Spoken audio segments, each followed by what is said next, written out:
I'm Rose Kathence Mae. This episode of Interview with the Great Masters is going to be a fantastic show. Our research team had to dig really, really deep this time.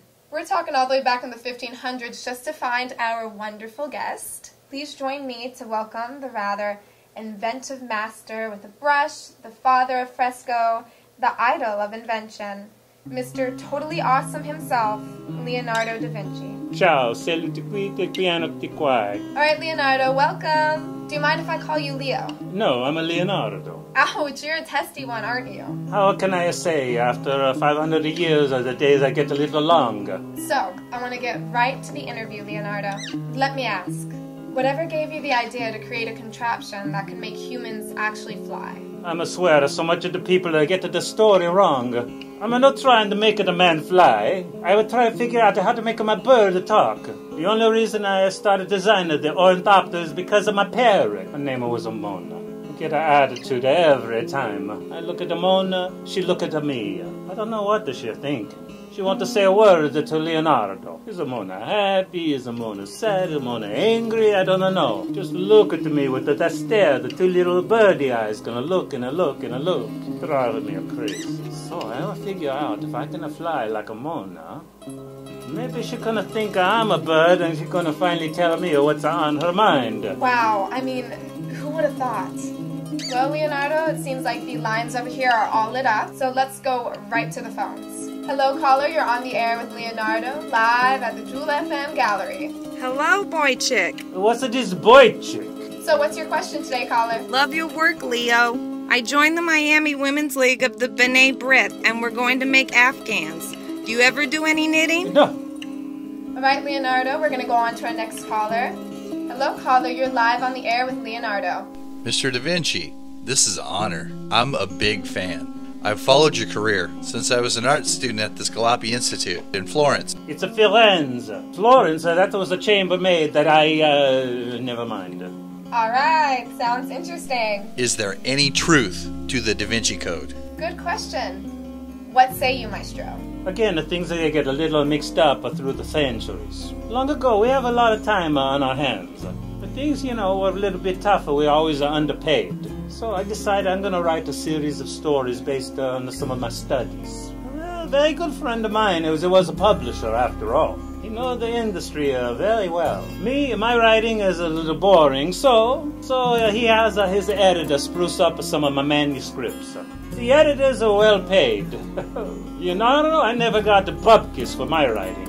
They could take a story of a stormy night with a leaky roof and drive you crazy. Turn it into a war between the god and the devil. Hey look, a religion sells, they're in the business to move the merchandise. Alright, so you're like really famous. People quite literally call you a genius. So the question on everybody's lips, what is the secret to your success? There are no secrets. People, they wanted the drama and the mystery. They're going to make life more exciting. Me? I was plenty excited. When the spring would arrive and there were many flowers I could use for the pigments. The messy job to stir up at the paint. I would get the stuff all over my clothes and the stains. Forget about it. Okay. I remember one time I get the paint on my chamber... never mind. Maybe one secret is to use the really large eggs. What? To make the paint. Eggs? Eggs. Okay, everyone, it's eggs. See, we stir the ground up pigment into the yolk of the egg. We kind of order online at Amazon.com. We have to make our own paint. Oh, hey, Leonardo, let's go to the next caller. Hey, Rose, you're the bomb. Why don't you and I hang out sometime? Okay, I think we're just going to head on to the next call right now, Leonardo. Sorry about that. All right, caller, you are on the line live. Leonardo here at the Jewel FM Gallery. I never saw an angel. Are there really angels, Mr. Vinci? What's your name, sweetie? I am Lisa. And how old are you? I'm 5. I'm 4 in this many. I have a question for you, little Lisa. Leonardo here wants to ask you a question, sweetie, okay? He does? I didn't know that. Why don't we find out what our guest wants to ask you? Okay, but what am I to do if I don't know the answer? Little Lisa, tell Leonardo, do you believe in the angels? I think so. I don't know, Mr. Vinci. You've seen my paintings, I know? Oh, but I have. My mommy has the book you wrote with a lot of your paintings on it. But she won't let me look at it by myself. Because... I can't tell you why because... Because some people don't have their clothes on? Yes, that's why. But I saw a lot of angels that don't have clothes too. Little Lisa, I never see the angels. I make them up. Since I never saw the angels, how am I going to know what kind of clothes that they wear? So, I make them with no clothes. I can't paint them with the clothes. What if I give them the wrong clothes? Everything's a problem. My mommy gives me what clothes to wear. Do angels have mommies? Honestly, little one, I do not know. Leonardo does not know. I do know that if you listen very carefully, sometimes you can hear the angels singing the beautiful songs to you. Sometimes at night when you go to bed, you can hear them singing.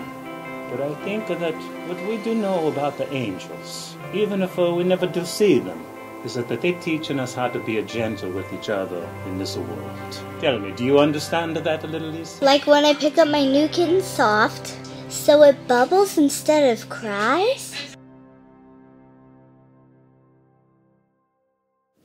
We'll be right back. In 60 seconds. Stand by. Okay. In 5, 4, 3, 2. Leonardo? Hi. What's a good place to eat in Florence? If you enjoy a course of dark bread and the beans, I would go to the back gates of the Medici Palace, ask for Cosimo. You tell him a Pinky sent you. You bring your own a copper bowl or a goblet. Pinky. Pinky. Cosimo is making fun of me all the time, calling me Pinky. I got the paint on my face and my hands. Well, Leonardo, I can't thank you enough for being on the show with us today. I have to say, on behalf of everyone, that I would love you to keep up the good work. You are literally doing some phenomenal things. Grazie, Rosa. Rosa, you remind me a little bit like my chambermaid. Never mind. We have time for one more caller, Leonardo. The Mona Lisa. A smile or a smirk? Oh, this is a painful model. Talk, and never a shut up. I had to rush her through the painting just to get her out of the chair. She's driving me crazy. And that's a wrap. Good job, everybody.